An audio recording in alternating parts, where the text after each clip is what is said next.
20 shocking things that were normal in the 70s, but are banned today. Welcome back to a trip down memory lane to the 1970s. An era of freedom and risks, where many things that were perfectly normal back then are now considered illegal. Do you remember a time when riding bikes without helmets, or even seeing kids buy cigarettes for their parents, was commonplace? From seemingly harmless games to drastically different social rules, what changed to make our world so different today? Join us as we explore 20 activities that were once an indispensable part of daily life in the 70s, but today they could land you in serious trouble or even put your life in danger. Get ready to feel nostalgic and surprised by the things that have faded into the past. Playing on train tracks. Let's kick things off with a childhood memory many of us still hold: playing on train tracks. Back in the 70s, train tracks weren't just a shortcut to school or home. They were an exciting adventure zone. Kids often treated them as a vast playground, walking on the rails, trying to balance on the shiny steel beams, or simply cutting across the station platform to get where they wanted. Some even placed coins on the tracks to see them flattened by speeding trains. A curious but very common mischief. The attitude towards rail safety back then was incredibly relaxed. Hardly anyone considered the potential dangers. But times have changed. Today, railway companies across the US have enforced strict trespassing laws for track areas. Continuous safety campaigns warn of serious dangers, as modern trains move faster, quieter, and require a much longer braking distance to stop than before. Stepping onto track property without authorization is not only a life-threatening act, but also leads to hefty fines and severe legal consequences. From a childhood game, it's now a forbidden and high-risk activity. Clackers Toys. Speaking of risky childhood games, do you remember Clackers? This toy was all the rage in the 70s, thrilling yet surprisingly dangerous. It consisted of two heavy, shiny acrylic balls attached to a string. Your job was to swing them up and down rapidly to make them smack together with a satisfying clack. The faster you swung, the louder the noise, and the higher the chance you'd get hit in the hand, or worse, the face. Clackers were truly exciting, but they also posed risks. If you lost control, these balls could hit you hard in the face, causing bruises or even shatter into sharp pieces, leading to serious injuries. Due to increasing reports of injuries, clackers were completely banned in many schools and public places. As noted in other sources, some places even banned them because of the injuries they caused. Eventually, manufacturers were forced to redesign clackers with softer, safer materials to prevent accidents. What was once a test of patience, timing, and coordination is now a prime example of how toy safety has become a priority. Lawn darts. Continuing with 70s toys that are now gone, do you remember lawn darts? This was a popular backyard game in the 70s, especially at summer barbecues. The rules were simple. You'd throw large, sharp-tipped metal darts towards a circular target placed on the lawn. The feeling of throwing accurately and hearing that thud as the dart hit the ground was truly exhilarating. However, the terrifying truth was that these darts were not only heavy, but also sharp enough to pierce the ground. And sometimes people. Just one wrong throw or a child accidentally walking into the playing area could lead to serious injury or even death. Tragic accidents led parents and authorities to speak out. Eventually, by the late 1980s, the US government completely banned the sale and use of sharp-tipped lawn darts. Today, if you find a set of lawn darts, they'll have rounded tips, made of safer, weighted material for throwing, but no longer pose the threat of the original version. Easy Bake Oven. Moving from outdoor toys to an indoor childhood icon, the Easy Bake Oven.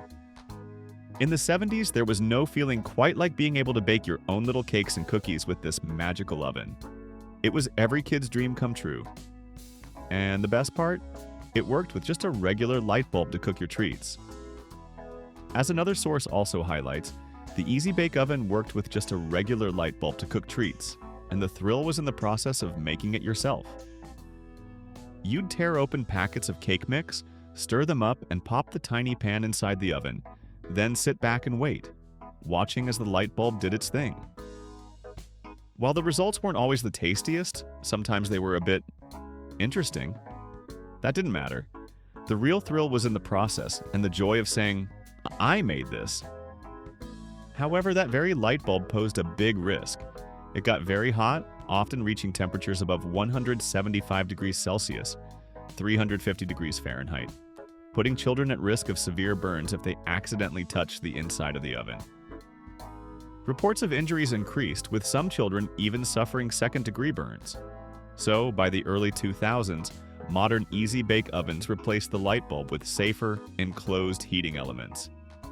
This toy still brings back fond memories, but looking back, it's crazy how it once posed a serious burn risk. Children could buy cigarettes. Now, let's talk about something that today's generation might find unimaginable. In the 70s, children could freely buy cigarettes. Smoking was incredibly common back then, to the point where it was normal for a child to walk into a grocery store and buy a pack of cigarettes for their parents. Sometimes they'd carry a small piece of paper with a handwritten note from their parents. Or sometimes they didn't even need any proof of age. Vending machines were also everywhere, from restaurants to public areas, allowing anyone with spare change to buy cigarettes. Today, the situation has changed dramatically. Strict age regulations, rigorous ID checks, and public smoking bans are widely enforced. A child attempting to buy cigarettes now is illegal and will result in heavy penalties. Cigarette vending machines have become a relic of the past, only appearing in nostalgic films. This shift shows how significantly public health awareness has improved. High school smoking areas. Continuing on the topic of cigarettes, another thing that was normal in the 70s but has now completely vanished is high school smoking areas. Yes, you heard that right. Many high schools back then had separate designated areas where students could openly smoke between classes. Teens could legally puff away on their cigarettes without any opposition. Even many teachers smoked on school grounds, contributing to a rather smoky atmosphere. However, when public health awareness and the harms of secondhand smoke increased, attitudes began to change. By the late 1980s, schools quickly started eliminating these smoking areas. And by the 1990s, the idea of students and teachers openly smoking on school grounds became truly shocking and virtually non-existent. This is a clear testament to how society has adapted and prioritized the health of the younger generation. Of all the things from the 70s we've looked at so far, which one surprised you the most to learn it was once normal? Let us know in the comments. Cigarette ads on TV. And speaking of the prevalence of cigarettes in the 70s, we can't forget cigarette ads on TV. Images of rugged cowboys riding horses, stylish celebrities, or elegant men leisurely smoking flooded television channels. These ads were designed to make smoking appear attractive, fashionable, and even a symbol of success. Cigarettes were promoted as an indispensable part of life, from relaxing moments to social gatherings. However, health concerns grew. As scientific studies began to clearly demonstrate the link between smoking and serious diseases, pressure from the public and health organizations led to a major crackdown.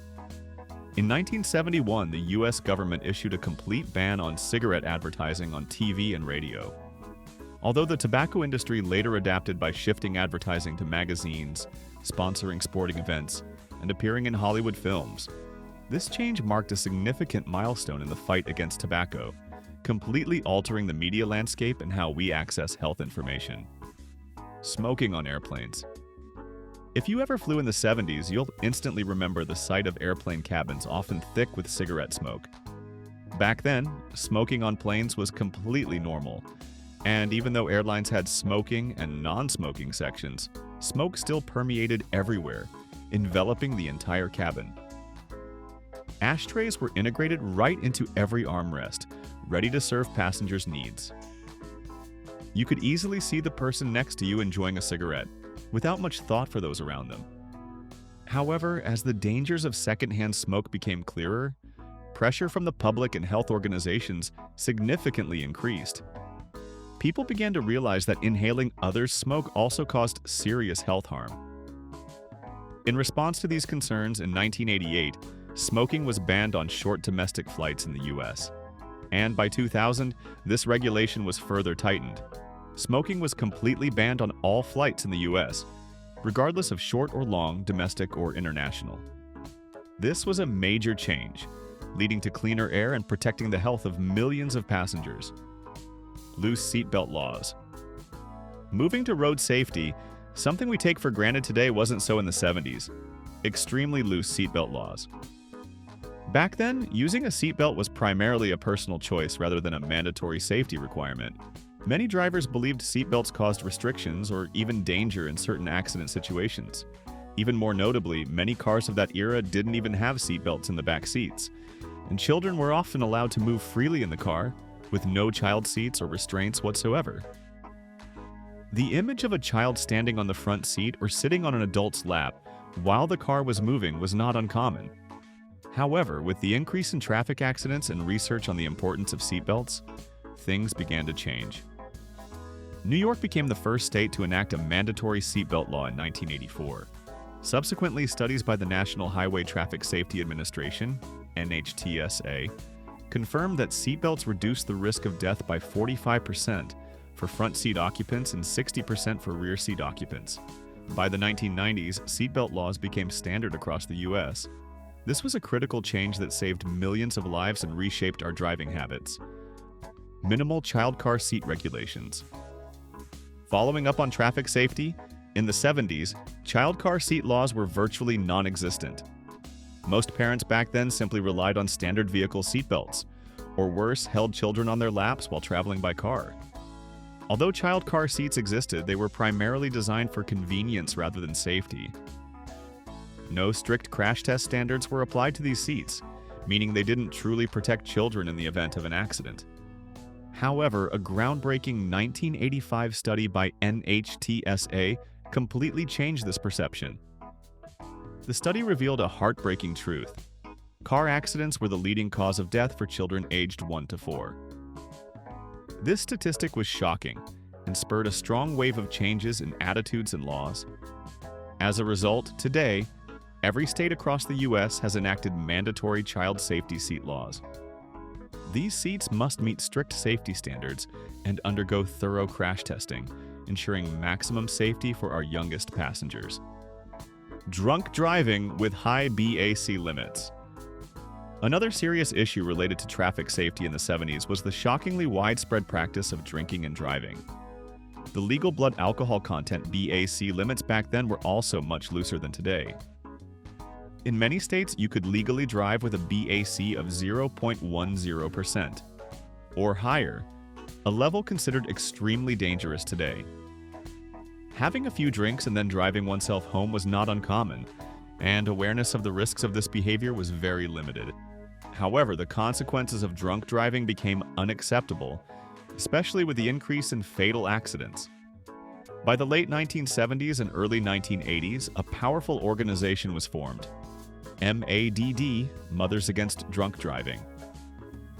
MAD and other advocacy groups fought tirelessly to enact stricter DUI, driving under the influence laws. As a result, by the mid-1980s, most states had lowered the legal BAC limit to 0.08%.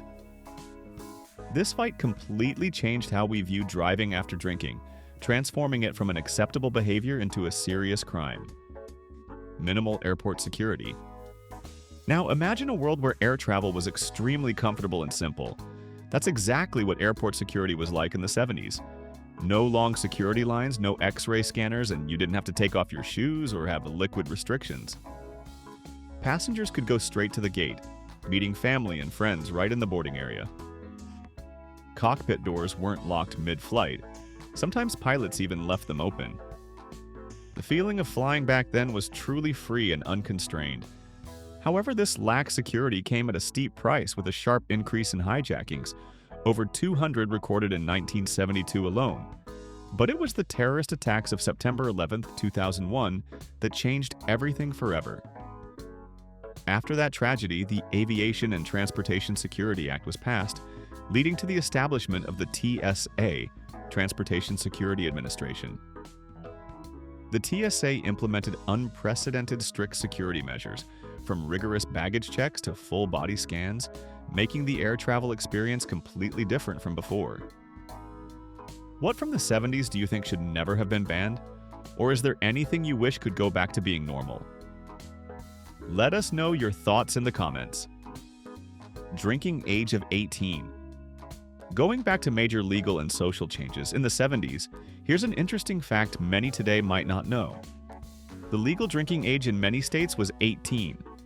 This came after the 26th Amendment was ratified in 1971, lowering the voting age from 21 to 18. The logic at the time was that if you were old enough to vote, serve in the military, and fight for your country, you should also be allowed to buy and consume alcohol. So, seeing 18-year-olds freely buying beer and liquor was not unusual. However, this change led to severe, unforeseen consequences. Drunk driving accidents skyrocketed. Studies showed alcohol played a role in over 60% of traffic fatalities. Given the situation, in 1984, the U.S. Congress passed the National Minimum Drinking Age Act, forcing states to raise the drinking age to 21 by threatening to cut federal highway funding. By 1988, all 50 states had adopted the higher drinking age, a decision that, while controversial at first, proved effective in reducing accidents and protecting community safety. Child labor. Another aspect of the 70s that we find hard to accept today is the presence of child labor. Although the Fair Labor Standards Act, FLSA, had been in place since 1938, child labor laws were still relatively lax. It wasn't unusual for children to work, especially in agriculture, family businesses, or low-income households. Many parents back then believed that having a job from a young age helped build character, responsibility, and discipline in their children. Children often engaged in manual labor, helped out in shops, or worked in fields. However, with societal development, concerns about the dangers of child labor arose, particularly children's exposure to hazardous machinery or toxic chemicals. In 1976, the Child Labor Amendment was introduced, and it wasn't until 1989 that the United Nations adopted the Convention on the Rights of the Child, laying the foundation for protecting children's rights globally. Currently, the U.S. has tightened regulations under FLSA, prohibiting children from working in hazardous conditions and limiting their working hours. This has helped protect millions of children from potential job-related risks. Owning exotic pets without permits. You might be surprised to learn that in the 70s, owning unusual exotic pets without permits was very common and largely unregulated. People could easily buy a unique iguana, a colorful macaw, or even a large boa constrictor from pet stores with little oversight. Origin documentation or care regulations were almost non-existent, and most importantly, no special permit was needed to own these animals. However, as the exotic pet trade boomed, concerns about public safety, animal welfare, and ecological impact also increased. There were instances of escaped or abandoned pets, sometimes becoming invasive species that negatively affected native ecosystems.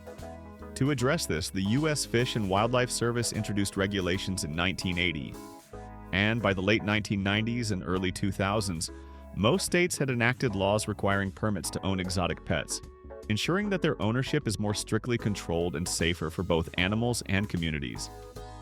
Red dye number 2. Shifting to food and health, in the 70s, a food additive caused major concern: red dye number 2. This synthetic dye was widely used to create a vibrant red color in many foods and beverages. However, studies began to suggest a link between this dye and potential health risks, although conclusions weren't clear. Public anxiety grew. Interestingly, even M&Ms, despite never using red dye number 2, they used red number 40, decided to stop producing red M&Ms in 1976 to avoid causing customer concern. Ultimately, to ensure consumer safety, the U.S. officially banned red dye number 2 in 1976. Red M&Ms later returned in 1987, when red number 40 was deemed safe. This is a classic example of how public perception, though sometimes not entirely based on absolute scientific truth, can significantly shape business decisions and government regulations. Cyclamate sweetener. Another food additive that was very common in the 60s and 70s but later banned is cyclamates. This artificial sweetener was 30 times sweeter than sugar and calorie-free, making it an ideal ingredient in diet sodas and sugar-free products. With the boom in diet trends, cyclamates quickly became ubiquitous in the American diet. However, in 1969, major concerns arose. A study indicated that extremely high doses of cyclamates could cause bladder tumors in test mice. Although this dosage was much higher than human consumption levels, the fear of a link to cancer prompted the U.S. government to act immediately. The U.S. banned this sweetener in 1969, and it was officially removed from the market in 1970. Interestingly, while the U.S. banned it, many other countries like Canada and European nations still permit the use of cyclamates, showing differences in global food safety regulations. Leaded gasoline. Now let's talk about a major environmental change we often overlook, but which had far-reaching effects. Leaded gasoline. In the 70s, almost every gas station across the US sold leaded gasoline, a fuel additive that had been used for decades to boost engine performance and make cars run smoother. The distinctive smell of vehicle exhaust back then was also linked to the presence of lead in the air. However, a serious health problem emerged. When cars burned leaded fuel, they released toxic lead particles into the air. Scientific studies began linking lead exposure to severe health issues in humans, especially children, causing developmental delays and brain damage. Given this clear evidence, by the mid-1970s, the U.S. government acted, gradually phasing leaded gasoline out of the market. By the 1990s, leaded gasoline had almost completely disappeared, marking a significant victory for public health and the environment. Lead paint. And if you thought lead was only in gasoline, remember lead-based paint. In the 70s, lead-based paint was incredibly common, used to paint homes, schools, playground equipment, toys, and even baby cribs. It was favored for its high durability, good color retention, and beautiful gloss. The image of brightly colored, durable homes was often due to this type of paint. However, just like leaded gasoline, research on lead poisoning from paint increased, showing that children exposed to lead dust or peeling paint could suffer serious health problems such as developmental delays, organ damage, and various other illnesses. This was a hidden threat within our own homes. Therefore, in 1978, lead-based paint was banned for use in residences. Although the ban was enacted, the reality is that millions of older homes from those decades still contain this paint, requiring safe handling measures during renovations to protect the health of future generations. Flame retardants. Something else that was normal but is now strictly limited is flame retardants. In the 70s, these chemicals were ubiquitous in our daily lives, from children's sleepwear, furniture, to everyday clothing. Their purpose was to prevent fires, slow down combustion, and enhance the safety of items. People back then believed this was a necessary protective measure. However, what few realized at the time were the potential dangers of these very chemicals. Studies gradually showed that flame retardants could be absorbed through the skin or respiratory tract, and began linking them to serious health issues like hormone disruption and cancer. This led to the introduction of stricter regulations and the banning of many types of flame retardants in the 2000s. Notably, old furniture, especially from the 70s and 80s, can still contain high levels of these toxic chemicals, showing the long-lasting impact of past industrial decisions. Selling raw milk, a controversial 70s memory. Do you remember the taste of fresh, full-cream milk poured directly from a glass bottle and touted for countless health benefits? In the 1970s, buying raw milk that hadn't been pasteurized, was completely normal, even sought after for its characteristic creamy texture and rumored golden health benefits. Farmers and small dairies often sold their products directly to consumers, with no restrictions whatsoever on this practice. It was a time when natural and unprocessed was highly valued, and many believed it was the optimal source of nutrition. However, behind the appealing facade and health beliefs, a frightening hidden risk was growing. Concerns about foodborne illnesses began to emerge, directly linked to consuming unpasteurized milk. We're talking about serious pathogens like Salmonella, E. coli, and Listeria, which could cause severe infection outbreaks. By the 1980s, the alarm bells rang louder than ever. Health officials began publicly warning about serious health risks, particularly the danger of infection outbreaks from raw milk. A crucial turning point came in 1987 when the U.S. Food and Drug Administration, FDA, issued a regulation mandating pasteurization for all interstate milk sales. Subsequently, individual states quickly followed suit, implementing increasingly strict regulations to protect their citizens. Today, the story of raw milk remains a controversial topic. Some states still allow its sale under extremely strict conditions, while many others have completely banned it. Looking back, it's hard to believe that a beverage once considered a staple for many families has now become such a complex and contentious legal issue. This is a clear testament to how profoundly food safety awareness and regulations have changed over the decades.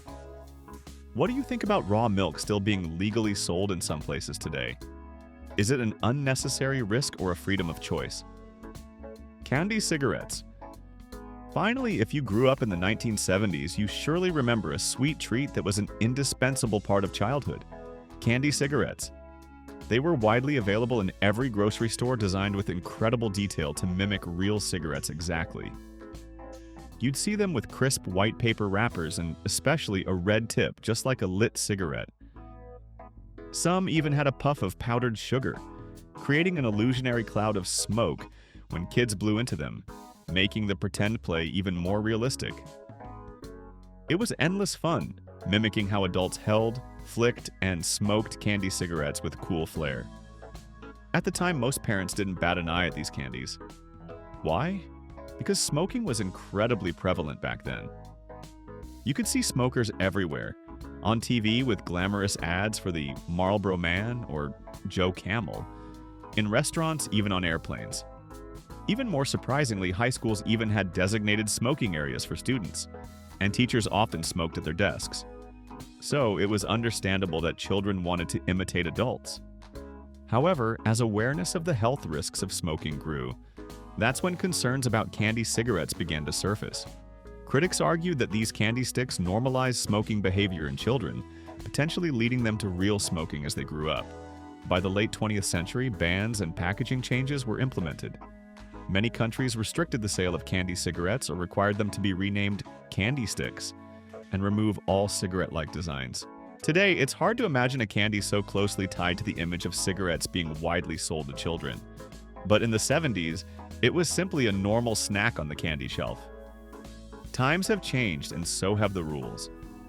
What was once the norm, an indispensable part of daily life in the 1970s, is now part of the past, even illegal. We hope this trip down memory lane has brought you memorable memories and deep insights into a unique, colorful, but also risky decade. Do you remember any other crazy things from the 70s that are now banned? Share them in the comments below. If you enjoyed this nostalgic journey, don't forget to like, subscribe to the channel so you don't miss our next exciting videos, and share this video with your friends to relive those beautiful memories together. Thanks for watching, and we'll see you on our next time travel adventures.